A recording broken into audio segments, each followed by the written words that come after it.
నమస్తే, welcome to Suman TV. నేను విష్ణు. ప్రస్తుతంతో పాటు సర్టిఫైడ్ ఫైనాన్షియల్ ప్లానర్ మాధవిరెడ్డి గారు ఉన్నారు. వారితో మాట్లాడదాం.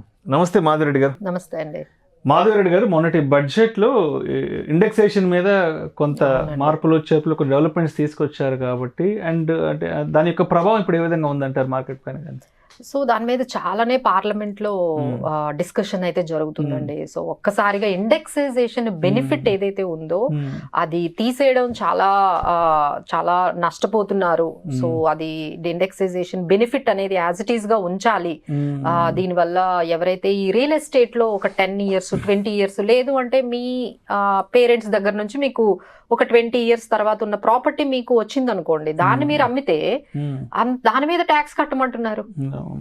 సో ఇది చాలా కష్టం కదా. ఇప్పుడు 30 years బిఫోర్ లేకపోతే 20 years బిఫోర్, మీరు 20 years బిఫోర్ ఒక ప్రాపర్టీని వాళ్ళు ఒక 10 lakhs కొంటే అది మీ దగ్గరకు వచ్చింది, మీ నాన్నగారు వాళ్ళు మీకు ట్రాన్స్ఫర్ చేశారు, అది మీరు 1 కోటి రూపాయలకి అమ్మారు. ఇప్పుడు దాని మీద 90 లక్షల మీద ట్యాక్స్ 12.5% కట్టమంటున్నారు.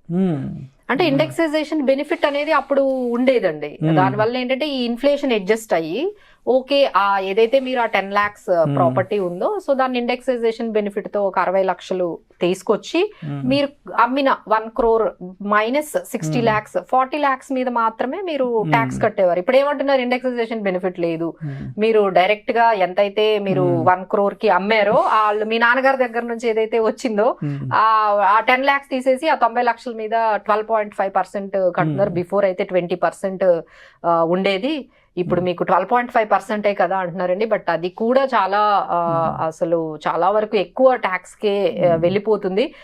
సో ఇలా కాదు, మాకు ఆప్షన్ మీకే ఇవ్వాలి అంటే దేర్ షుడ్ బి. ఇప్పుడు నౌ దేర్ ఆర్ 2 options అండి. ప్రపోజల్ అయితే గవర్నమెంట్ దగ్గర నుంచి వెళ్ళింది.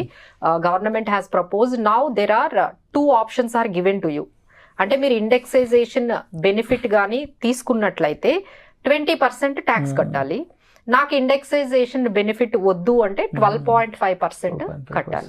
సో ఈ 2 options ఉన్నాయండి. ఎవరైతే రియల్ ఎస్టేట్ లో మీరు ఇలా ట్రాన్సాక్షన్స్ బయింగ్ సెల్లింగ్ చేస్తున్నారో ఈ అప్డేట్ అయితే చాలా ఇంపార్టెంట్. ఎవరైతే ఎక్వైర్డ్ ద ప్రాపర్టీ 23/7/2024 బిఫోర్ ఎవరైతే ట్రాన్సాక్షన్స్ చేశారో వాళ్ళకైతే ఈ 2 options ఇచ్చారు. సో ఒక్కసారి మీరు ఈ 2 options లో కూడా మీరు క్యాలిక్యులేట్ చేసుకోండి, మీకు ఏది బెనిఫిషియల్ గా ఉంటుంది. ఇండెక్సైజేషన్ బెనిఫిట్ తీసుకొని 20% కట్టేయడం మీకు తక్కువ ట్యాక్స్ పడుతుందా, లేదు మాకు ఇండెక్సైజేషన్ బెనిఫిట్ తీసుకోకుండా 12.5% ట్యాక్స్ కట్టేయడమే మాకు బెనిఫిషియల్ గా ఉంటుందా, 2 మీరు క్యాలిక్యులేట్ చేసుకోండి. ఏదైతే మీకు తక్కువ ట్యాక్స్ పడుతుందో ఆ ఆప్షన్ ని మీరు చూస్ చేసుకునే అవకాశం అయితే ఇప్పుడు ఇచ్చారు. రెండిట్లో అంటే మనకి ఎలా అయితే like old tax regime, new tax regime లో మీ ఇష్టం కదా, ఏదో ఒకటి చూస్ చేసుకుంటున్నారు. అలానే ఇక్కడ కూడా option A option B 2 available గా ఉన్నాయి. మీకు ఏది కావాలంటే అది తీసుకోండి అన్నారు. But this is are all for the properties acquired before 23/7/24 వరకు. ఇది ఒక అప్డేట్ అయితే మనకి కనిపిస్తుందండి. అండ్ అదేవిధంగా బ్యాంకింగ్ సెక్టార్ కి సంబంధించి కూడా ఒక పెద్ద డెవలప్మెంట్ ని మనం చూడబోతున్నాము. అంటే ఇప్పటి వరకు ఈ చెక్ పేమెంట్ ఏదైతే ఉందో ఇది 1-2 days పట్టేది క్లియర్ అవ్వడానికి.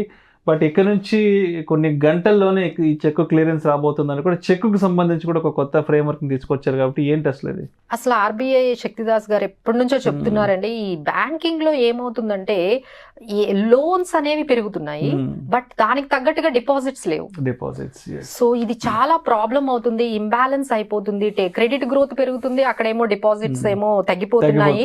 సో ఈ డిపాజిట్స్ అన్ని కూడా స్టాక్ మార్కెట్ కి వెళ్ళిపోతున్నాయి, ఈ డిపాజిట్స్ అన్ని కూడా మ్యూచువల్ ఫండ్స్ వెళ్ళిపోతున్నాయి, మాకేమో ఇంబ్యాలెన్స్ అవుతుంది అని చెప్పి ఆయన చాలా కన్సర్న్స్ తీసుకొస్తున్నారు. ఎవరు బ్యాంకుల్లో ఎఫ్డీలు ఉంచట్లేదు, ఎవరు బ్యాంకుల్లో అమౌంట్లు ఎవరు మెయింటైన్ చేయట్లేదు, ఫిక్స్డ్ డిపాజిట్లు ఉంచట్లేదు. ఇమీడియట్ గా డిఫరెంట్ అంటే పిఎఫ్ గురించో లేకపోతే ఏదో ఒక అదర్ ఇన్వెస్ట్మెంట్ ఆప్షన్స్ కి వెళ్ళిపోతున్నారు, కానీ బ్యాంకుల్లో డబ్బులు ఉండడం లేదని చాలా వరకు కన్సర్న్స్ అయితే రేస్ చేశారండి.